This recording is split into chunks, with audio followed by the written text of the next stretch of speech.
Hi, this is the voice of Heidie Calero in this historic moment when the world is again undergoing another crisis. And this time it's because of the war between Russia and, or rather the invasion of Russia in Ukraine. It occurred this morning, and it's still ongoing, and that has ripple effects all throughout all financial markets. It's going to have effects under the inflationary prices in terms of food. It's all over, and I just wanted to depict for you in graphic form how Puerto Rico, this tiny island, 35 by 100 miles, is going to be affected, same as the rest of the globe. Don't forget, those of you who like our economic capsules, to go to YouTube, subscribe under the voice of Heidie Calero, and give us a like on those topics that you really enjoy, and to write and recommend for us to write on new topics. Well, the first graph that I am depicting here, that you are seeing on the screen, is Puerto Rico an open economy. That is the sum of exports, merchandise exports plus merchandise imports as a percentage of gross product in Puerto Rico from 2009 through 2021. And notice that we always have been above 100%. Few countries in the world are as open an economy as Puerto Rico. What does that mean? It means that anything that happens out there, it's going to head its way to Puerto Rico, and it's going to impact us.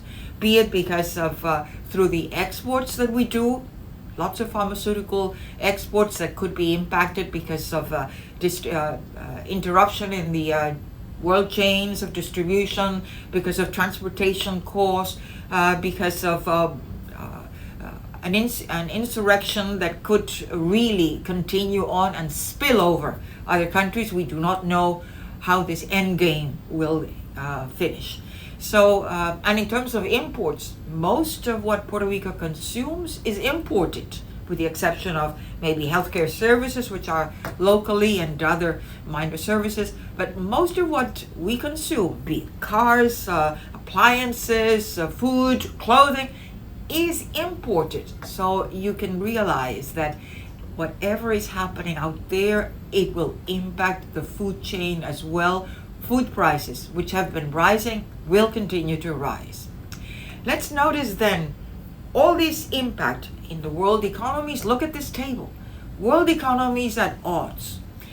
US plus the European bloc represent in 2021 $44.6 trillion, trillions with a T, that's lots of zeros to the right, as a percentage of the $94 trillion estimated in world gross domestic product for 2021.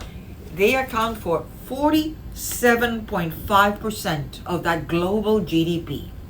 Now, this is at odds. These are democracies versus another bloc, which is Russia, together allying itself with China, and they represent autocracies. They are against democracies in terms of their governments, and they represent $18.5 trillion in their economies, or close to 20%.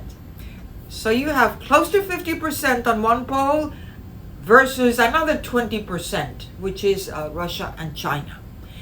Ukraine, which is the invaded country, the sovereign invaded country, represents only $0.2 trillion, or close to $200 billion in its economy. Only 0.2% of global output. So why the interest of Russia to invade its neighboring country?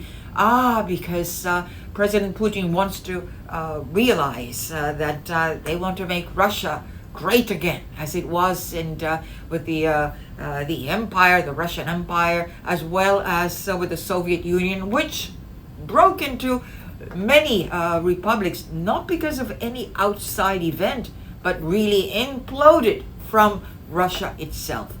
So it's interesting. What does Ukraine export?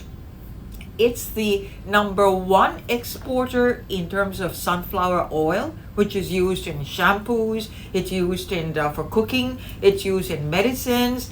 So you can tell how much of all these prices are going to rise. It's also a wheat producer, the fifth world producer in terms of exports of wheat.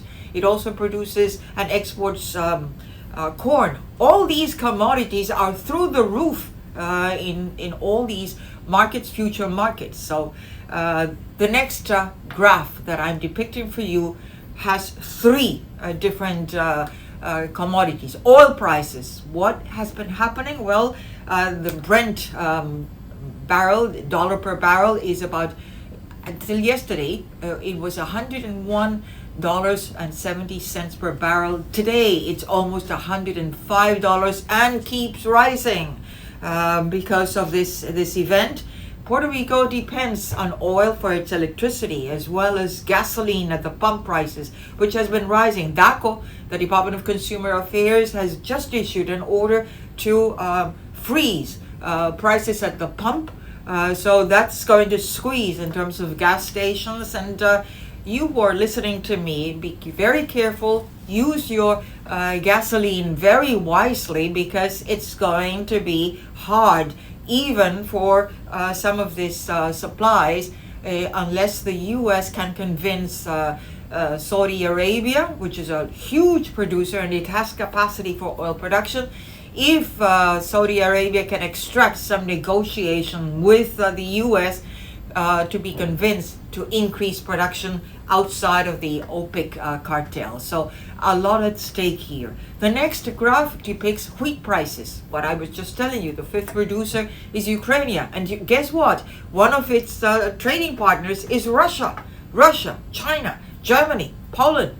And the price of bushel until yesterday, it was up about 10%. It has continued rising, and so are corn, so are oats. It's all these commodities are going to even sunflower oil that I mentioned earlier. It's used also for fertilizers. So agriculture is going to be facing increased cost of production as well as interruption, probably, in terms of its chain of distribution. And finally, the financial markets worldwide, globally, they have all tumbled. I'm just depicting here S&P 500, which as of yesterday, it had tumbled like 6%. It now has tumbled even further.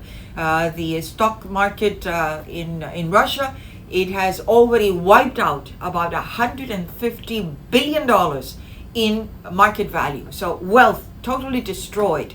And that has serious repercussions for your 401k. Obviously, a silver lining is that the Federal Reserve will probably not be clamping on increasing interest rates as it had announced as of March, that it would increase by almost 0.5% or 50 basis points, the interest rates. Probably it might increase it very slowly, 0.25% or 25 basis points. And it's a fine line to avoid this stagflation. Again, throwing the U.S. economy from its recovery into another recession. So we thought we were over with COVID, and finally we were seeing the light at the end of the tunnel. And now this event is really taking place. The sanctions that President Biden has put into place, they're going to be escalating. Already there are sanctions against Russian banks, against oligarchs, against other multiple sides that are taking a whole lot in terms of what the U.S. Can do. It's sending additional U.S. troops to Germany, to Poland, Romania, where at least 6,000 American forces have been deployed. These are all NATO countries. Ukraine is not a NATO country, but it is in the interest of all these countries that are nearby, neighboring countries, that if Russia invaded Ukraine, what is it to stop from going into other neighboring countries? Well, the U.S. sanctions order Monday night that it prohibits investment and trade in the breakaway territories of Donetsk and Luhansk. Germany suspended certification of the Russia-Germany natural gas pipeline, the Nord Stream 2, and that is an important blow for Russia, although it's already preparing with another agreement with China. Let's see what China does, because China was not in agreement with Russia when it invaded and annexed the Crimea Peninsula. The UK, United Kingdom, has also sanctioned Russian billionaires as well as their families, Russian banks. The European Union has also prepared a sanctions package that targeted all 351 members of the Russian legislature who voted to recognize the two breakaway territories in Ukraine, Donetsk and Luhansk. And they also imposed limits on Moscow's access to European Union capital and financial markets. That's also going to put a lot of pressure in terms of the financing of the sovereign debt of Russia. Japan committed to following with a tough response, Canada as well. And the impact on US and Puerto Rico is what I already depicted for you, summarizing again: lift in gas prices, which are already high, the add to inflationary pressures and supply chain problems, the impact on the financial markets. All major stock indices have been tumbling, and the president is already struggling. The US president struggling with high inflation and low approval ratings. Well, he has to be looking at domestic ramifications of this crisis with a lot of foreboding.